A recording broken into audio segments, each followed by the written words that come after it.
नमस्कार, बैजी सब रसोई में आपका स्वागत है। आज एक रेसिपी शेयर कर रही हूँ आपके साथ। जो आज बना रही हूँ मैं लड्डू, और वो लड्डू सारे ऐसे होंगे कि आपको बहुत ही फ़ायदा करने वाले हैं। चाहे आपके सिर में दर्द होता हो या आँखों में दर्द होता हो, आँखें वीक हो रही हों, बाल झड़ रहे हों, थकान रहती हो, या फिर आपको हर समय वीकनेस लगती रहती हो, तो उसमें ये लड्डू बहुत फ़ायदा करने वाले हैं। तो उसके लिए एक बर्तन में कढ़ाई में घी ले लिया है, और अब हम इसको घी को गरम कर लेंगे। और इसमें लिया है एक आधा कटोरी गोंद है, इसको भूनेंगे। ये हमारा मेल्ट हो चुका है। और जब भी आप गोंद को भूनें तो ध्यान रहे कि ये मॉइस्चर ना हो, इसमें बिल्कुल सूखा हुआ हो। या तो आप भूनने से पहले धूप में रख लें थोड़ा, या फिर थोड़ा ड्राई रोस्ट कर सकते हैं। तो अब हम इसमें थोड़ा थोड़ा डालेंगे, क्योंकि ये फूल के थोड़ा ज़्यादा हो जाता है, तो हम थोड़ा थोड़ा करके इसमें डालेंगे और अच्छे से भून लेंगे। मीडियम स्लो गैस पे भूनेंगे, अदरवाइज ये जल जाएगा और अंदर से कच्चा रहेगा। तो जब कच्चा रह जाएगा तो फिर ये अच्छा नहीं लगता है खाने में, दांतों में चिपकता है। तो इसे अच्छे से मीडियम स्लो गैस पे थोड़ा थोड़ा करके डालेंगे और भूनते जाएंगे। गोंद हमारा भून चुका है, ये साइज में एकदम डबल हो गया है और जाली जाली दिख रही है, और बिल्कुल पफी हो गया है, जैसे बिल्कुल लाइट वेट हो गया हो ये। तो इससे पता चल जाता है कि ये गोंद भून चुका है। तो इसी तरह से सारा गोंद भून लेंगे और एक प्लेट में निकाल लेंगे। इसी के बाद हम थोड़ा सा गोंद और डालेंगे, और इसी तरह से रिपीट करते हुए सारे गोंद को भून लेंगे। ये आधा कटोरी है, तो मैं 4 बार में इसको भून दूंगी। गोंद सारा भून चुका है, और अब हम इसी कढ़ाई में डाल देंगे बादाम। इसमें घी पहले से है, उसी में भून लेंगे। बादाम भी रोस्ट हो चुके हैं, और अब हम इनको प्लेट में निकाल लेंगे।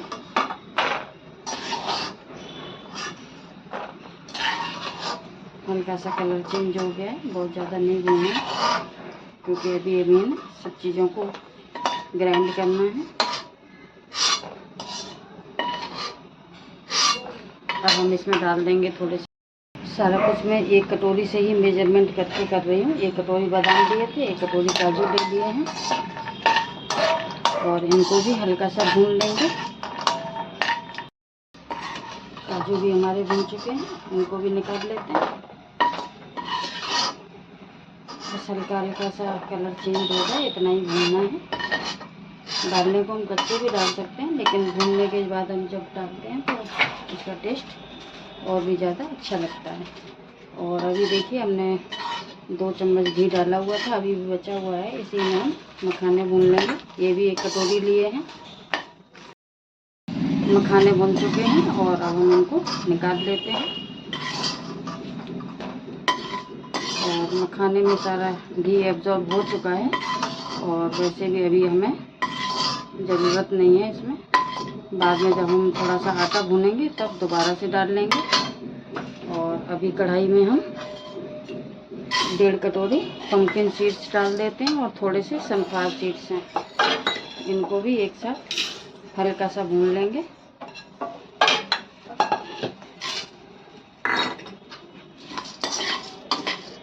आप यहाँ पे और कोई भी सीड्स हों आपके पास तो वो भी डाल सकते हैं।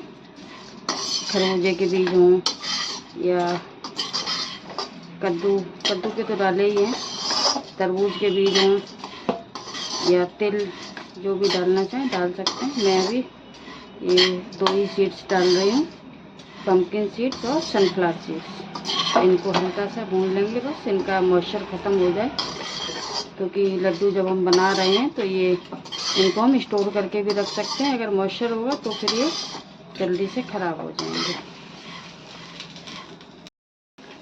बीज निकाल लिए हैं, अब हम इसमें थोड़े से अखरोट रोस्ट कर लेते हैं। इनको ड्राई रोस्ट ही कर लेंगे।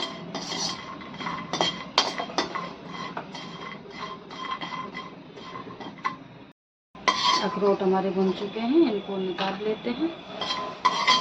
और अब हम थोड़ी सी किशमिश और भून लेंगे तो हमारा रोस्टिंग वाला काम ख़त्म हो जाए। इनको हल्का हल्का बादाम और गोंद को पीस लेंगे, बीज को भी थोड़ा सा पीस लेंगे और गोंद हमारा ऐसे ही क्रश करने से होगा और अखरोट भी क्रश हो जाएंगे। तो एक दो चीज़ों को हमें ग्राइंड करना पड़ेगा, बाकी चीज़ें तो ऐसे ही हो जाएंगी। और किशमिश को तो हम ऐसे ही डाल देंगे, इनका कुछ नहीं करना है, बस हल्का मॉइस्चर ख़त्म करना है। और अब हम गैस को बंद कर देते हैं। ये जो कढ़ाई गर्म है उस हमारी किशमिश हो जाएंगी।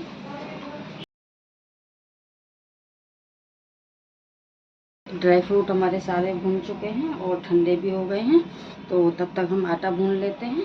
तो उसके लिए मैंने ये 4 कटोरी आटा लिया है, जिससे हमने ड्राई फ्रूट मेज़र किए थे उसी से 4 कटोरी आटा लिया है।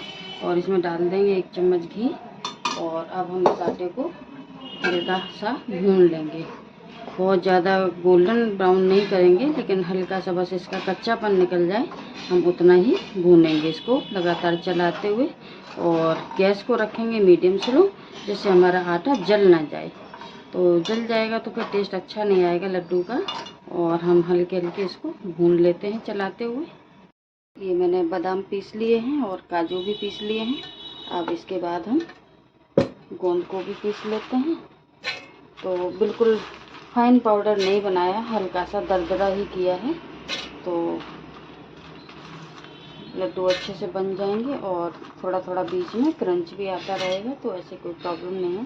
तो अब हम गोंद को पीस लेते हैं। गोंद भी हमारा पीस चुका है, बस थोड़ा सा पल्स मोड पे चला दिया है, तो इसको पीसने में ज़्यादा टाइम नहीं लगेगा बिल्कुल। अगर चाहें तो हम इसको जैसे हमारे पास कुछ बेलन हो कुछ हो तो हम इस तरह, जैसे ये मखाना है इसको भी कूट सकते हैं, बस थोड़ा टाइम लगेगा, इसलिए हम इसको मिक्सी जार में करके कर लेते हैं। तो ऐसे करने में थोड़ा टाइम लगेगा, तो इसको मखाने को भी कर लेते हैं।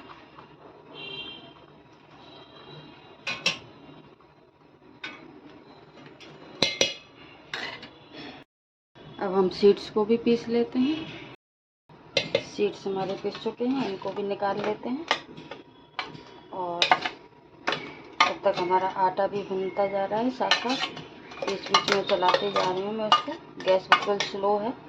तो ये सीड्स हमारे पिस गए हैं और अब बस हमारे अखरोट रह गए हैं। हम इनको भी हल्का सा पल्स मोड पे एक बार चला देंगे मिक्सी। और लीजिए हमारे अखरोट भी पिस गए हैं। थोड़ा थोड़ा बीच बीच में एक आध टुकड़ा भी है तो कोई प्रॉब्लम नहीं है, ऐसे भी बना रहेगा तो ऐसे भी अच्छा लगेगा ये खाने में। और किशमिश को हमने ऐसे ही एज इट इज़ डाल दिया। तो अब हम आटा देख लेते हैं। 10 मिनट हो चुके हैं और ये आटा भुन चुका है अच्छे से। और अब हम गैस को बंद कर देंगे और इसके बाइंडिंग के लिए हम चाशनी बनाएंगे। तो चाहें तो आप चीनी पीस के भी डाल सकते हैं और चाहें तो आप चाशनी बना के भी लड्डू बना सकते हैं, दोनों तरह से ही बन जाएंगे। आज मैं चाशनी बना के बनाऊंगी और नेक्स्ट टाइम आपको पिसी हुई चीनी के साथ भी लड्डू बनाना ज़रूर दिखाऊंगी कैसे बनाते हैं। तो चलिए गैस को ऑफ कर देते हैं और आटा हमारा बन चुका है, तो इसको साइड में कर लेते हैं। अब हम चाशनी बना लेते हैं लड्डू बनाने के लिए। गैस को ऑन कर लेते हैं और सेम कढ़ाई ले ली है मैंने, और जिस मेज़रमेंट से हमने सारी चीज़ें नापी थी उसी कटोरी से मैं 1.5 कटोरी पानी ले लेती हूँ। और इसमें डाल देंगे अब हम 4 कटोरी चीनी। ये हमारा 4 कटोरी आटा था और जो हमने ड्राई फ्रूट सारे पीस के रखे हैं वो भी करीब 4 कटोरी हैं। तो टोटल हमारा मटेरियल 8 कटोरी हो गया है। तो इसमें हम 4 कटोरी चीनी डाल देंगे और इसको मेल्ट होने तक पका देंगे। और कोई हमें चाशनी किसी भी 1 तार 2 तार ऐसे कुछ बनानी नहीं है, केवल हमें चीनी को मेल्ट कर देना है और अच्छे से पका के उसको हल्का सा गाढ़ा होने देना है बस। किसी भी एक तार की हमें चाशनी वगैरह नहीं बनानी है। तो इसमें कुछ नहीं देखना है आपको कि हमारी चाशनी परफेक्ट है या नहीं, बस हमारी मेल्ट हो जाए और अच्छे से बॉयल आ जाए, बस हमें इतना ही पकाना है। चाशनी हमारी पक चुकी है, ये देखिए अच्छे से। और अब हम गैस को ऑफ कर देंगे। अब हम इसमें अपने सारे ड्राई फ्रूट डाल देंगे।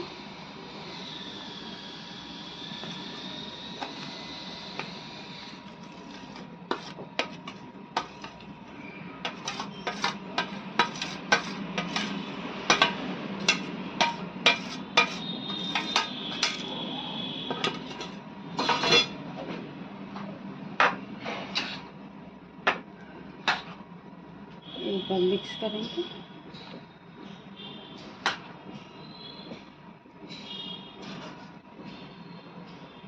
अभी चाशनी गर्म है, अभी हाथ लगाने का बिल्कुल रिस्क ना लें। हम चम्मच से ही सारा कुछ मिलाएंगे। और अब हम इसमें अपना भुना हुआ आटा भी डाल देते हैं सारा।